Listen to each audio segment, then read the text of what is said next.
Menurut saya sih, kalau MU pengen berbenah, Fred dan Tomeni harus dirukyah dulu lah. Oh, Dirukyah. Dirukyah dulu. Dirukyah. Kayaknya dia cocok banget main di Liga Indonesia. Itu basah sampai bisa menyelam gitu. Ten Hag itu ingin menunjukkan bahwa dia adalah bos di MU sekarang gitu. Jadi bukan taktik, Bukan. baper aja. Acara disponsori oleh Kaiser Apparel. Ikuti giveaway Redmi 9A di Instagram @kaiserapparel. Oke, selamat datang di Cementators Podcast Show bersama saya Bung Cem. Gua Bung Men. Dan saya Bung Tator. Nah, kita ada di acara berbernama Cementators Podcast Show. Selamat datang untuk pemain-pemain bola yang udah hadir di sini semua nonton Cementators Podcast Show, luar biasa sekali. Saya perkenalkan, ada karakter baru di Cementators, ada Bung Men. Apa kabar Bung Men? Gua fine. Fine ya. Gua fine. Dan juga ada Bung Tator di sini. Bagaimana kabarnya Bung Tator? Sehat-sehat. Oke, selama sekitar 10-15 menit ke depan kita bakal ngobrolin soal game week pertama atau sepak bola 1 minggu ke belakang lah. Oke, untuk yang topik pertama coba layar muncul, kita bakal bahas apa ya? Kita lihat ternyata ini hasil-hasil Liga Inggris di game week 1. Enaknya kita ngebahas yang mana dulu atau ngebahas yang mana nih? Cocoknya sih yang lucu-lucu dulu lah. Yang MU Brighton. MU Brighton. Oke, kita pilih MU Brighton. Welcome to Premier League Ten Hag. MU 2, Brighton 1. Tapi sorry bro, itu bukan 2-1. Berapa tuh berarti? Brighton 3-0 itu. Iya betul. Awan gol bro. Bahkan MU nggak ada kontribusi apa-apa Untuk tentang di match gol itu itu. ya. Anggapannya tuh kalau MU pemainnya gak main semua tuh yang golin pemain Brighton. Itu pemain Brighton semua yang ngegolin. Oke, gokil. MU Brighton 2-1 dan mainnya tuh emang MU kemarin ancur-ancuran banget. Kira-kira Bung Tator, apa sih yang salah dengan MU sekarang nih? Mereka mencoba untuk bereksperimen ya, bermain tanpa striker dan hasilnya gagal total. Itu kan pengen ngikutin Pep, pengen ngikutin Liverpool, Fast Nine. Itu kan Pep itu kan taktik ya. Taktik, Pep itu taktik ya. Kalau ini sih lebih menunjukkan Ten Hag itu ingin menunjukkan bahwa dia adalah bos di MU sekarang gitu. Jadi bukan taktik, Bukan. baper aja. Dia itu ya baper aja lah ke Ronaldo. Oh gitu. Tapi gini bro, baper pun ini Premier League, bukan pre-season, bukan lawan FC Twente gitu. Bukan lawan FC Groningen. Ada Den Hag. Ada Den Den Haag. Haag gitu. Bukan lawan Nantes gitu ya. Nantes klub mana tuh? Jadi ini bukan ini ya. Jadi bukan pure taktik sih. Bukan pure taktis, tapi emang pengen menunjukkan bahwa dia adalah bos gitu. Karena selama ini di MU itu selalu lebih tinggi pemain daripada manajer gitu. Oh iya, Pogba, Solskjaer segala macam Betul. seperti itu ya. Oh iya, betul. Oh. Jadi kalau gue lihat justru ini Ten Hag ini emang mengorbankan satu match, nggak apa-apa kalah, tapi betul. nunjukin I'm the boss in here gitu kali ya. Betul. Untuk 30 match. Ya kita bisa lihat mungkin dengan Ten Hag melakukan ini MU bukan peringkat 6 mungkin peringkat 5. Peringkat 5 lah bisa lah. 5 bisa lah ya. 5 bisa lah. 5 lah. Banter-banter 15. Banter-banter ya 9 lah. 9 gitu ya. Oke. Ini dari tadi semua orang tuh ngomongnya Ten Hag lagi. Tapi kalau misalkan dari segi pemain sendiri tuh ada yang salah juga nggak sih dengan pemainnya? Bung Tator. Kalau menurut saya sih, kalau MU pengen berbenah, Fred dan Tomeni harus dirukyah dulu lah. Oh, Dirukyah. Dirukyah dulu. Itu adalah kunci kegagalan MU di situ ya. Betul. Oke. Tapi gini bro, kalau masalah McTominay ya, Ya.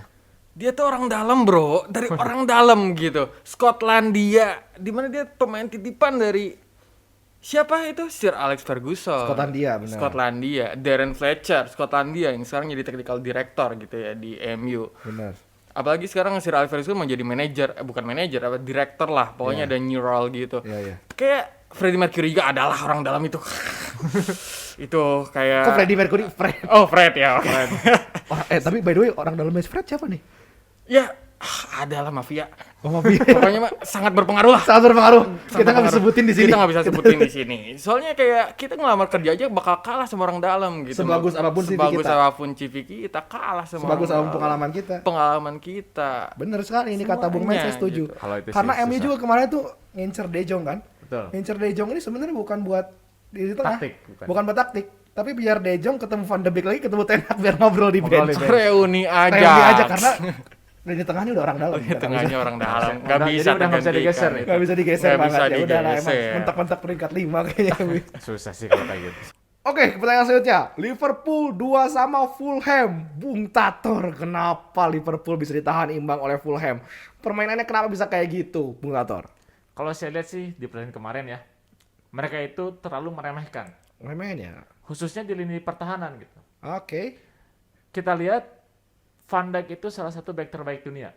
Beberapa Betul. musim terakhir sulit lah untuk ditembus. Bahkan hampir gak bisa dilewatin. Hampir nggak bisa dilewatin. Hmm. Tetapi kemarin seorang Mitrovic bisa menceploskan 2 gol ke gawang Seorang Liverpool. Mitrovic loh ya. Sama Mitrovic. Apalagi Van Dijk sendiri kan bikin satu kesalahan yang Ya. akhirnya bikin penalti. Oke. Jadi emang Jebol aja. satu gol Fulham itu gara-gara Van Dijk lah ya. Van Dijk. Tapi lo tahu nggak kenapa Van Dijk kayak gitu? Kenapa nih? Kenapa? Dia tuh masuk ke angin, bro. Tadi malam dia banting tulang jualan burger. Daeng. Oh, iya benar. Bener. Pantas aja ya. Tapi kalau Bung Mei nyalahin masuk angin, saya ini malah unik melihat pernyataan Klopp di post match interview. Dia bilang Klopp nyalahin lapang yang terlalu kering. Ini kira-kira kenapa seorang Klopp bisa nyalahin lapang yang terlalu kering, Bung Tator? Biasanya kan Klopp itu nyalahin jadwal padat ya. Oh jadi padat bener. Karena ini masih game week pertama, akhirnya nyalahin lapang aja. Gak bisa disalahin Nggak bisa jadwalnya. disalahin jadwal. Bener. Belum padat. Aduh, lapang kering. Kayaknya dia cocok banget main di Liga Indonesia. Itu basah sampai bisa menyelam gitu. Becek-becekan, kumbangan itu. Wah, cocok banget itu Gak Klopp. bakal ada ini ya. Gak bakal ada Lapang-lapang lapangan kering. kering, gak ada itu. Mungkin Klopp cocok nih karena Persib dengar-dengar mau mecat Rene Arben. Betul. Boleh bisa masuk ke Persib mungkin CV-nya. Oke, kalau dilihat dari klasemen sementara dan game week pertama dari permainannya, kira-kira siapa calon kontender juara Liga musim ini, Bung Tator? Kalau saya sih lihat City ya. Kenapa? Karena pemain-pemainnya menjanjikan sih. Udah jelas ya. Jelas. Substitution sampai line up. Kedalaman squad oke. Oke. Kalau dari Bung Men sendiri, Masih nanya, lu lihat sendiri itu di klasemen. Bournemouth. Bournemouth, bro. peringkat 2 ya. Peringkat 2 game week 1. Gak ada yang bisa itu. Oke. Menarik. Tapi kalau misalkan pendapat gue pribadi, siapa yang bakal juara ini mungkin ada bakal sedikit peluang Arsenal juara musim ini. Karena seperti Gary Neville dan Carragher bilang sendiri, Arsenal ini mainnya udah kayak City dan Liverpool. Ya, di 30 menit awal sih. 60 menit sisanya ya kayak Nottingham Forest aja. Diserang terus-terusan. Gempur. Mungkin kita bisa lihat nanti di akhir musim siapa yang bakal juara ya. Mungkin untuk para pendengar dan pemain-pemain juga bisa tulis kolom komentar yang bener Dapat apa? kita kasih transfer Shopee Pay 500.000 Tuh. kalau kita ingat. Ingetin lagi aja ya. Ingetin lagi aja. Karena setelah kalian ingetin, komentar kalian akan kami delete. Oke, kita ke topik kedua. Kita sekarang beralih ke bursa transfer musim panas. Ya, ini Barca dikabarkan akan mendekati Bernardo Silva. Pertanyaannya, duit dari mana? Bung Menarik Tator, sih mungkin kalau misalkan secara kita ini banyak yang nggak tahu sebenarnya. Kita bilang Barca tuh klub bangkrut, klub utang segala macam. Betul. Tapi sebenarnya tuh gimana sih kondisi keuangan Barca, atau ini sebuah strategi atau gimana? Sebenarnya sih yang saya baca Barca itu menjual 25% hak siarnya ya. Selama beberapa tahun, 20 tahunan gitu. Mungkin dari situ dia dapat uangnya. Plus dia dapat tambahan sponsor kan dari Spotify. Oh, seperti Tai itu ya. Ya. Nasional. Dejong, Anda jangan joget Dejong. Anda kan sedang marahan sama Barca. Jangan joget. Oke, Bung Men, kira-kira Barca nih dapat duit dari mana, Bung Men? Oke, ini gue sumber dari teman gue ya, Fabrizio Romario. Romario ya. Romario. Jadi dia itu awalnya mau ngeliput setelah latihan. Oh, latihan. Tapi ternyata dia melihat di ruang ganti. Xavi sebagai seorang manajer meminta KTP dari setiap pemainnya. Buat apa tuh? Itu awalnya dia berpikir positif. Positif. Tapi pada akhirnya ternyata dia membuka aplikasi pinjol. Jadi sebenarnya nih Kegap. uang nih pemain Barca ada berapa? 22. 22 Kali pinjol berapa? Wah, pinjol. udah dapat Cukup sih, cukup. cukup. Wah, ini manajer ini sangat maju sekali ini manajer modern tuh harus seperti ini. Milenial banget ya. Milenial banget itu. Modern problems require modern solution. Menarik.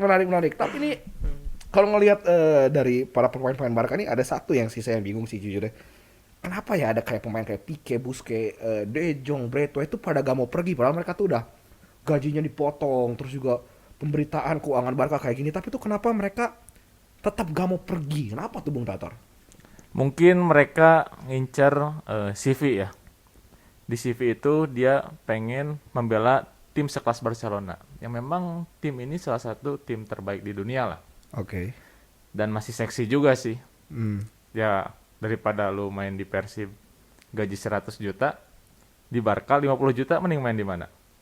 Gua sih mending di Persib, bro. Juga di Persib. Duit Bro. Duit nomor satu. Masa di Barca. Tapi Masa di Barca. kayaknya kalau misalkan saya lihat sih ini bukan gara-gara gaji atau bukan gara-gara kebesaran, tapi ya bener kata Bung Wen, KTP-nya udah ketahan. KTP-nya udah ketahan ya. Oh iya Udah benar. nggak bisa pergi lagi. Mau Gereja mau pindah ke Chelsea, administrasi butuh KTP SKCK nggak bisa. Susah. Oh iya betul. Susah. Jadi kayak gitu. Tapi udah, daripada ngomongin Barca ini yang emang kita juga gak ngerti ya kenapa mereka bisa kayak gini, mending kita ngomongin yang pasti-pasti aja. MU-nya gimana pergerakan? Apakah ada kabar terbaru dari MU Bung Tatar? Rencana sih mereka akan menambah pemain lagi ya, khususnya di lini tengah. Mengingat lini tengah MU level ketiga lah, Fred dan McTominay. McTominay itu Ya. level ketiga. Level ketiga ya. Yang asalnya mereka mengincar De Jong, Hmm. Frankie De Jong. Akhirnya mereka memilih merekrut Rabiot. Ya. Terlihat panik buying banget kan ini. Ini alasannya di panik buying ya. Panik buying. Yang asalnya De Jong nggak bisa, jadi ke Rabiot. Tapi sih menurut saya ada sisi positifnya ya. Apa itu? Dibanding melihat penampilan Fred dengan McTominay. McTominay. Sedikit lebih baik lah. Sedikit lebih baik lah. Sedikit lebih Dari baik. level 3 jadi level Level 2. 2,5 lah. Tapi kalau Bung Main sendiri melihat ada konspirasi nggak di balik kenapa milihnya Rabiot gitu atau siapa?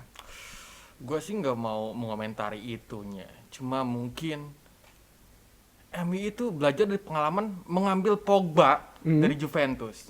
Sampai akhirnya mengulangkan dia kembali dengan free transfer. Mungkin itu maksud dia untuk mengambil Rabiot. Oh, gitu ya. Sama-sama dari Prancis juga, dari Udah. Jakarta, Juventus. Juventus.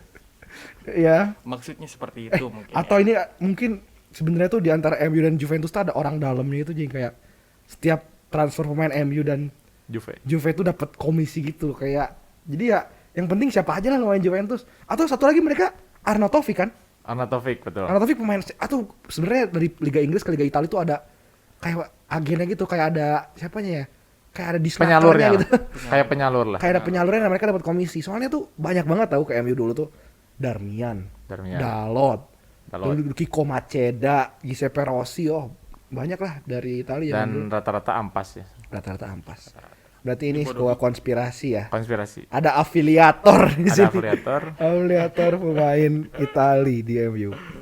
Oke, kita langsung masuk aja ke topik terakhir kali ya. Untuk para yang belum join ke FPL Cementators bisa join di kodenya KMYVUD, bisa dilihat di layar juga. Dan kita mau membahas Best XI FPL Game Week depan. Kita bahas di sini langsung. Line up kita kayak gimana nih? Mungkin untuk kiper kita enaknya siapa ya Bung Tator ya? Mungkin untuk pekan depan sebenarnya Jordan Pickford ya. Dan Pickford ya Everton. Gak usah yang mahal-mahal lah ya, gak usah main dia. Yang sosok aja lah. Yang pasti aja ya. Nah kalau misalkan Bung Men sendiri, kalau saya suruh defender pilih satu siapa nih? Zinchenko ya, kemarin 12 poin nih. 12 poin. Kenapa milih Zinchenko? Gue teringat Shevchenko. Zinchenko. Ada kokonya ya? Ada Koko. Chenko nih kayaknya mantap nih. Kalau satu lagi mungkin kalau saya boleh milih saya bakal milih Cancelo sih yang aman-aman aja. Cancelo di bawah Pep nih gacor lah. Pasti mendulang poin. Nah, untuk midfield dan depan mending kita main aman aja. Kalau gue boleh pilih pertama midfield gue pasti pilih Salah. Karena Salah nggak pernah salah. Anjay. Kalau Bung Tator sendiri midfield enaknya siapa nih? Enaknya sih Heung-min Son dia. Misalnya, tapi padahal lawan Chelsea loh dia. Biasanya sih Son ini kalau lawan tim besar gacor juga sih. Oh pasti gacor ya. Kayaknya poinnya bakal banyak nih. Poinnya bakal banyak. Kalau dari Bung Men sendiri di depan enaknya siapa nih? Ada banyak nih, ada Jesus segini juga, ada Darwin Nunes, ada juga Haaland, ada juga Mitrovic, ada juga banyak sekali pilihan nih. Ada Rashford, Martial. Akan milih siapa nih? Gua sih sebenarnya pengen Niklas Bentner, cuma dia udah nggak ada ya. Jadi mungkin Erling Haaland aja lah. Erling Haaland. Kenapa Karena tuh? Rambutnya putih sama kayak Bentner. Oke. Dari rambut ya. Dari rambut. Dari rambut. Lord, memang benar Lord. Lord. Titisan. Kita isi posisi lagi, mungkin di bagian back lagi ya. Di bagian back Bung Tator kira-kira satu lagi siapa nih? Mungkin Ruben Dias ya. Ruben Dias, kenapa tuh? Dia jaminan clean sheet. Pastilah lawan ini ya, Bournemouth ya. Lawan Bournemouth. Clean sheet lah ya. Clean sheet. Kalau Bung Men sendiri? Untuk bagian apa nih? Back. Oh, back William Saliba. Kenapa tuh? Kapten William, bro. Wis. Kapten William siapa? Kenapa kira-kira Pangeran William. Oh, Pangeran William. Kapten William. Oh, siapa? Ini layar sampai bingung Kapten William siapa? Pangeran William. Boleh Pangeran William. Oke, kalau saya boleh lihat sih milih midfield sekarang, berarti giliran gue yang milih midfield, gue bakal pilih Ward-Prowse. Karena udah pastilah dia starter, dia kapten. Dan kadang-kadang kalau dapat free kick suka ada free kick lucu. Suka ada free kick lucu. Nah, kalau midfield satu lagi kira-kira Bung Men siapa? Gue pengen Guimares sih. Oh, Bruno Guimares ya? Bruno Kenapa? Guimares. Namanya keren aja. Itu kayak pedang game yang pernah gua mainin. Oh itu. Guimares. Laki banget. Laki banget. Oke, untuk spot striker satu lagi kalau diisi siapa Bung Tatar? Mitrovic. Ini yakin gak cuma game week 1 doang dia perform? Kenapa? Karena dia legend Liga Championship.